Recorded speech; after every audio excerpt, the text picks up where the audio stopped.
one of the most important things that I've learned over the years is that it's not necessarily an either-or decision, that we can have both and in terms of the different conversations we're a part of. And what I mean by that is, so for example, when I was growing up, I felt like you either had to be a religious person or an atheist, and I would go back and forth between those two things. Or I had to be an academic or a non-academic.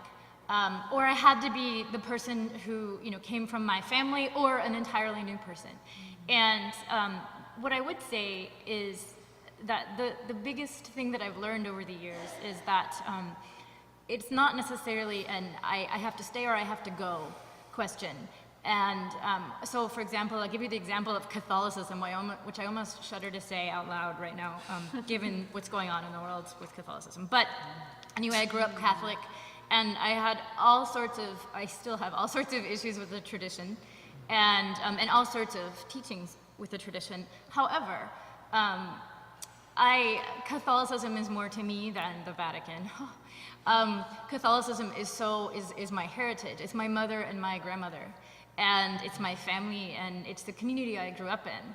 And so one of the things that I think is so important, or such a turning point for me, was recognizing that I could be Catholic, and I could also sort of be, claim that tradition as mine, and also claim elsewhere too. And because by leaving Catholicism, despite my frustrations with it, I also leave behind my mother and my grandmother.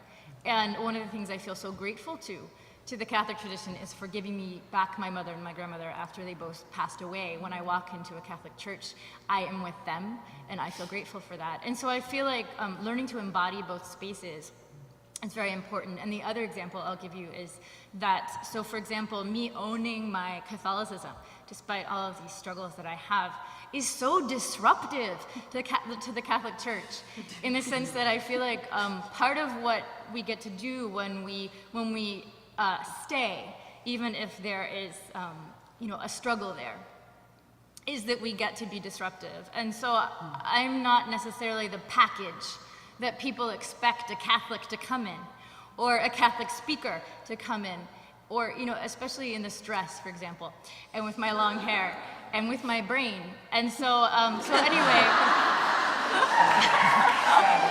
I feel like Sex and the Soul, this project that I've recently did, is like the biggest trick I've ever pulled off, in the sense that people read it and they listen to the young people, but they also think, I don't know, male academic, even though they see my name, I think, on the cover.